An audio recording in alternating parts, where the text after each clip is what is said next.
Hi, it's Steve. Today we'd like to show you how to change the door seal on your Range. It's a really easy repair. Let me show you how we do it. Now the best method to do this repair is to remove the door from the Range completely. To do so, simply open it up fully, and then we'll remove the two retaining straps, one on either side, that secure the hinge to the oven body. So if you take out the Phillips screw, the number 2 Phillips head, lift up and remove the retaining bracket. Do the same on the opposite side.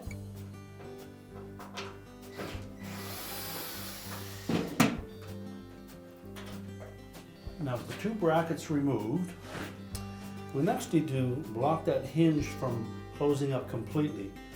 And if you look at them carefully, you'll see there's a hole on the top edge of both hinges, roughly about an 1/8 inch in diameter. So what we'll need is either a couple of finish nails or some small screws that are no bigger than 1/8 of an inch. We'll put them through those holes, and that'll keep the hinge from closing up completely. We've selected a couple of small screws. Just fit them into that hole.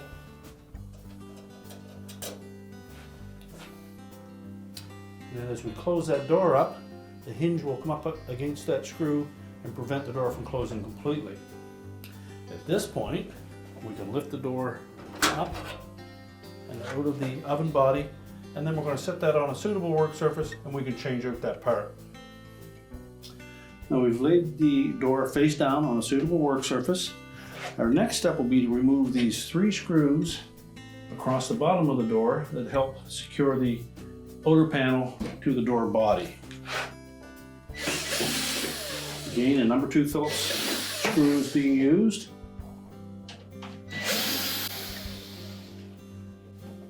Then next we'll go to the top of the door and we'll remove these 3 screws. You may take note that the one in the center typically is a shorter screw.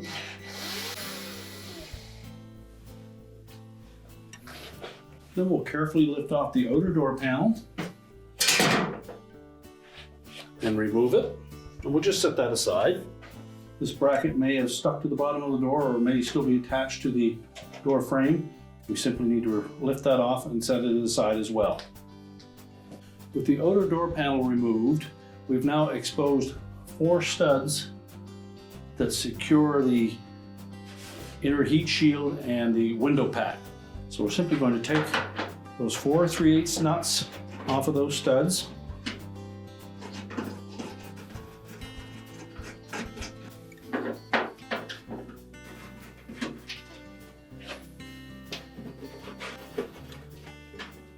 Now we can carefully lift out that window pack and heat shield, as well as the top heat shield in one movement, and we'll set that aside. To find the ends of that door gasket, we just push that insulation back a bit,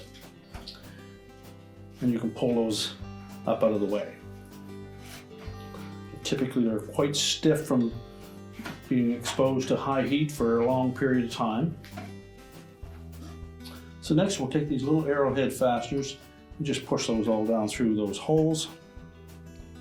You can actually change this gasket without taking the door apart, but it's very difficult to fit the loose ends through these openings without them disrupting that insulation or binding up against that inner panel or heat shield.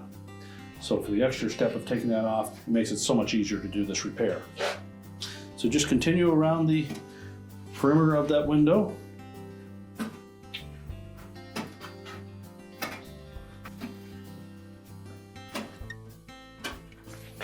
Now with all of those clips pushed through, you just lift up on that door,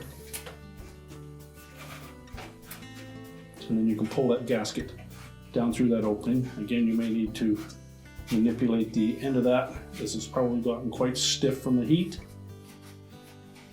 And if it won't come through easily, you can take a knife and just cut it off and separate it that way. So just pull that gasket completely away from the door and discard it. You can now just carefully turn that door panel upside down. Keeping in mind there's nothing holding that top of the window in, so support that.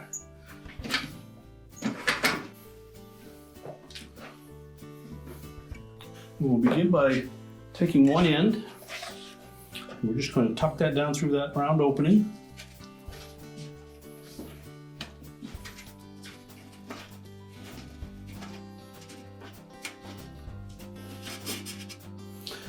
And just pull it far enough through that we can line up that arrowhead fastener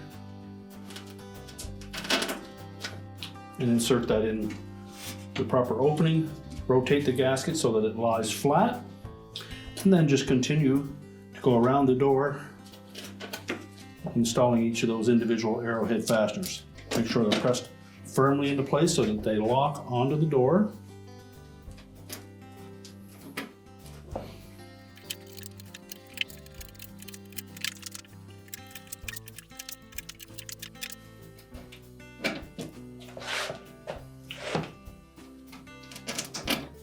And before you install the last fastener, again, we'll just twist up the end of that gasket, push it through that opening.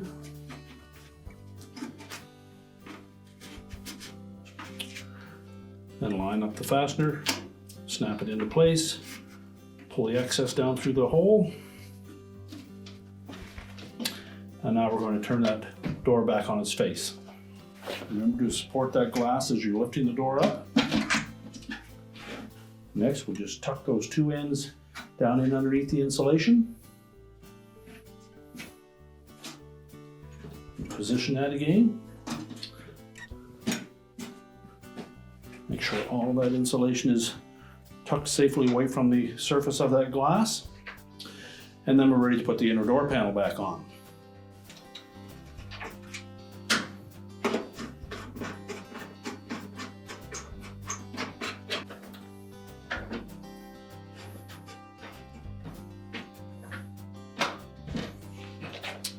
And now we can position the inner heat shield and window pack on top of that.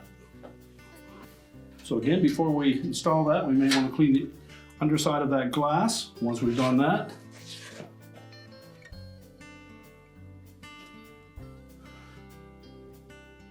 just lower it on top of those studs.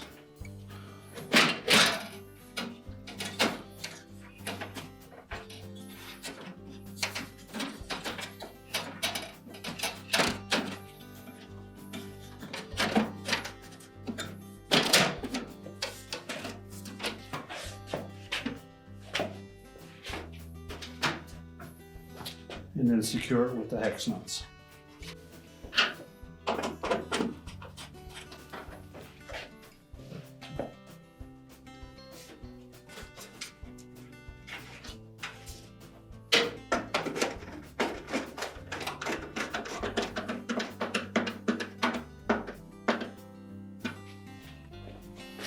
And now we're ready to put the outer door panel back on.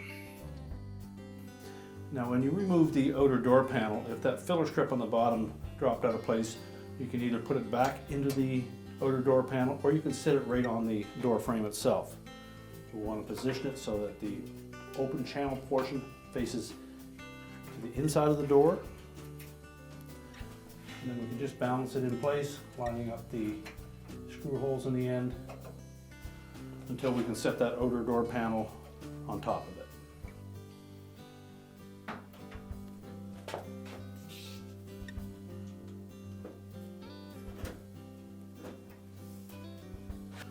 Slide that outer door panel into position and secure it with retaining screws, making sure that we capture both the filler piece as well as the outer door panel.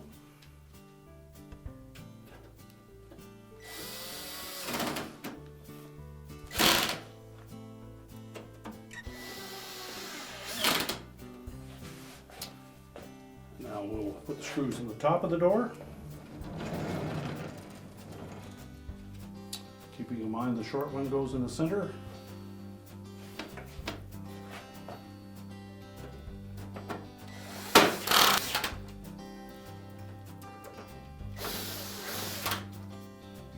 And now we're ready to put the door back on the range.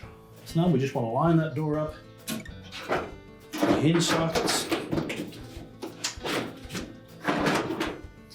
Push it firmly in until that notch on the top of the hinge is flush with that outer plate. Then we can open the door up and we'll install those two retaining straps.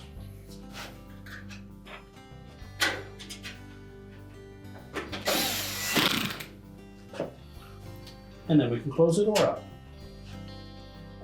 And our repair is complete.